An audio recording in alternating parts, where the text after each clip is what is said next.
Un père de famille parti en vacances au Maroc avec sa femme et leurs 2 enfants a eu la désagréable surprise en revenant chez lui de recevoir une facture téléphonique de 48 000 €.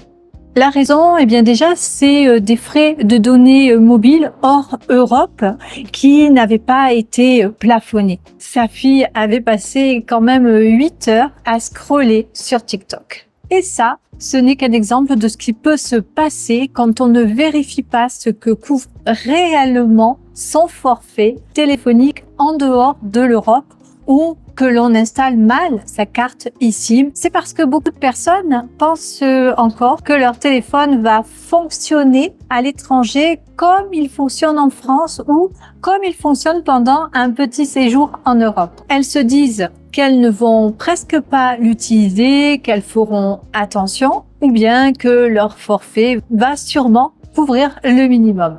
Je vais t'expliquer ce qu'est le roaming, qu'on appelle aussi l'itinérance de données, ce qui se cache réellement derrière le mot data et quels sont les pièges les plus fréquents. Et je vais te partager 9 conseils que tu peux mettre en place avant de partir en vacances ou pour un premier séjour en tant que digital nomade. Et reste bien avec moi jusqu'à la fin parce que je te parlerai aussi de la solution que nous utilisons nous en tant que voyageurs permanents.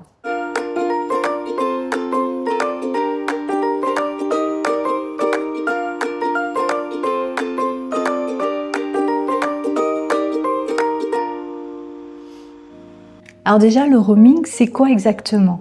Le roaming ou l'itinérance, c'est simplement le fait que ton téléphone va se connecter à un réseau étranger quand tu es dans un autre pays, tout en gardant ta carte SIM française. En clair, tu quittes la France, tu arrives par exemple en Turquie ou en Thaïlande et ton téléphone utilise le réseau d'un opérateur local grâce aux accords qui ont été passés par ton opérateur français. C'est pratique parce que ton téléphone il continue à fonctionner, mais ce n'est pas toujours sans frais et c'est là que le problème il commence réellement. La data, ce sont les données Internet qui vont être consommées par ton téléphone. Chaque fois que ton téléphone utilise Internet sans passer par le Wi-Fi, il va consommer de la data. Par exemple, si tu ouvres Google Maps, si tu regardes une vidéo, si tu envoies une photo sur WhatsApp, si tu lis tes mails, si tu vas sur un site Internet, si tu consultes les réseaux sociaux ou bien YouTube, tout ça, ça va consommer de la data. Mais c'est pas tout, parce que ton téléphone, il peut aussi consommer de la data sans que tu fasses quoi que ce soit.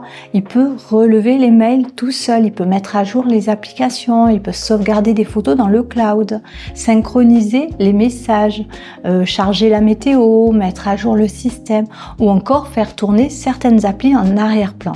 Donc, quand on dit qu'on n'a presque pas utilisé son téléphone, c'est pas forcément vrai. Parfois, toi, tu n'as presque rien fait, mais ton téléphone, lui, il a travaillé de son côté. En Europe, il existe des règles qui permettent d'utiliser ton téléphone dans les pays de l'Union européenne, comme si tu étais chez toi avec ton forfait national dans certaines limites, bien sûr. Cela vaut aussi dans les pays de l'espace économique européen, comme la Norvège, l'Islande ou le Liechtenstein. En revanche, les autres pays ne sont pas couverts automatiquement par ce système. Donc, pour un voyage en Turquie, aux États-Unis, en Thaïlande, au Maroc ou au Japon, il ne faut surtout pas partir du principe que tout sera inclus. Et même en Europe, il peut y avoir une limite sur la quantité de data qui va être utilisable sans supplément. Surtout si tu as un forfait avec beaucoup de data ou un forfait illimité très avantageux. Ton opérateur, il doit normalement t'informer à l'avance s'il applique une limite d'utilisation raisonnable et il doit t'alerter si tu l'atteins. Maintenant, je vais te donner quelques conseils concrets, faciles aussi à mettre en place. Le premier conseil, ça va être de vérifier ton forfait avant de partir. Je sais, ça paraît évident, mais énormément de gens ne le font pas. Regarde précisément si le pays où tu pars est inclus ou non. Vérifie ce qui est prévu pour les appels, les SMS et Internet mobile. Regarde aussi s'il y a une limite de data. Il ne faut pas te contenter de penser que normalement ça doit passer. Non, en fait, il faut vérifier noir sur blanc. Mon deuxième conseil, c'est de désactiver l'itinérance des données si tu pars en dehors de l'Europe. C'est l'un des réflexes les plus simples et les plus efficaces.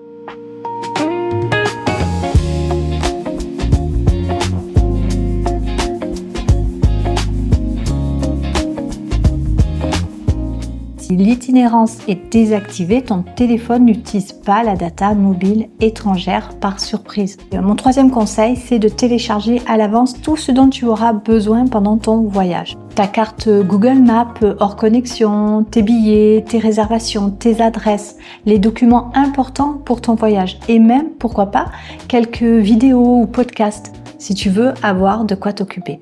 Plus tu vas préparer en amont, moins tu as besoin d'utiliser Internet mobile sur place. Mon conseil suivant, ça va être de désactiver les mises à jour qui sont automatiques et sauvegarde en arrière-plan.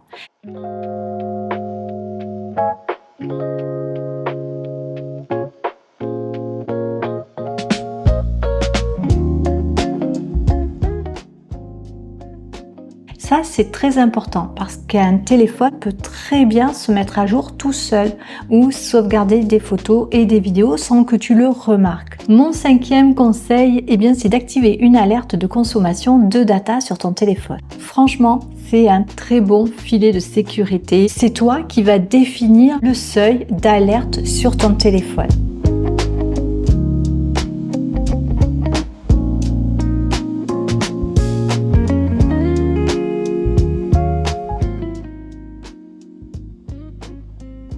Dès que tu atteins ce niveau de consommation, tu vas recevoir une notification. Comme ça, si tu oublies de couper quelque chose, ton téléphone, il va te prévenir. Il peut même bloquer la consommation avant que ça parte trop loin. C'est exactement le genre de petit réglage qui peut t'éviter une grosse erreur. Mon sixième conseil, ça va être aussi de surveiller les autres appareils. Si tu partages la connexion de ton téléphone avec une tablette, avec un ordinateur portable ou un autre appareil, ceux-ci peuvent consommer énormément de data sans que tu t'en rendes compte.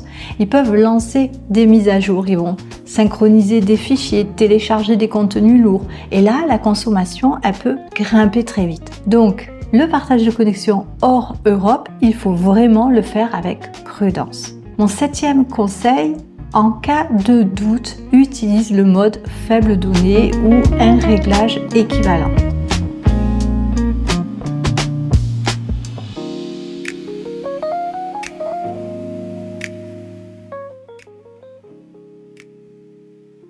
Sur iPhone, le mode faible données permet de limiter l'usage du réseau en arrière-plan, donc de désactiver certaines mises à jour automatiques et de réduire la qualité du streaming et aussi de mettre en pause certaines sauvegardes automatiques. Un huitième conseil, c'est de faire très attention dans l'avion et sur le bateau. Tant que ton téléphone est connecté à un réseau terrestre classique, par exemple à l'aéroport, ou au port, tu peux rester dans les règles habituelles. Mais si le téléphone se connecte à un réseau satellite qui est fourni à bord, la réglementation européenne ne s'applique plus et les frais peuvent devenir très élevés. Le plus simple, c'est donc de se mettre en mode avion, surtout pendant le vol ou quand tu es en mer. Mon neuvième et dernier conseil, c'est de prévoir une vraie solution internet avant de partir. Et pour nous, aujourd'hui, cette solution, c'est l'eSIM. Alors, je ne vais pas tout détailler ici parce que nous avons déjà fait une vidéo très complète sur le sujet, mais l'idée, elle est simple. Au lieu de dépendre du roaming classique de ton opérateur, tu peux préparer une solution Internet adaptée à ton pays de destination. Et franchement, quand on voyage, ça enlève déjà beaucoup de stress. Alors par contre, je veux insister sur un point. Il ne suffit pas d'acheter une eSIM. Il faut aussi vérifier que c'est bien elle qui est utilisée pour les données mobiles et que ta ligne principale n'est pas en train de rester active en arrière-plan. Sinon, on croit être protégé alors qu'en réalité, le téléphone continue à passer par la mauvaise ligne. Et si tu veux découvrir la solution que nous utilisons pour avoir Internet à l'étranger de façon beaucoup plus sereine, je t'invite à regarder maintenant notre vidéo sur l'eSIM. Patrice t'y montre plus concrètement comment ça fonctionne, à quoi il faut faire attention et pourquoi c'est devenu pour nous l'une des solutions les plus pratiques en voyage puisque l'eSIM s'active dès que nous arrivons dans notre nouveau pays. ça nous permet d'avoir Internet dès que l'avion se pose et de ne pas avoir de mauvaises surprises avec l'opérateur que nous utilisons habituellement. Si tu as des questions, n'hésite pas à les poser en commentaire et si je peux y répondre, je le ferai avec plaisir. Si tu n'es pas encore abonné à notre chaîne et que tu t'intéresses à tout ce qui concerne le voyage, les astuces, la vie nomade, la vie de digital nomade, eh bien, je t'invite à rejoindre notre famille nomade digitale, à rejoindre notre chaîne et j'espère que ces vidéos te seront utiles si tu prépares tes vacances ou si tu prépares un futur départ en tant que nomade. Je te laisse et puis je te retrouve la semaine prochaine.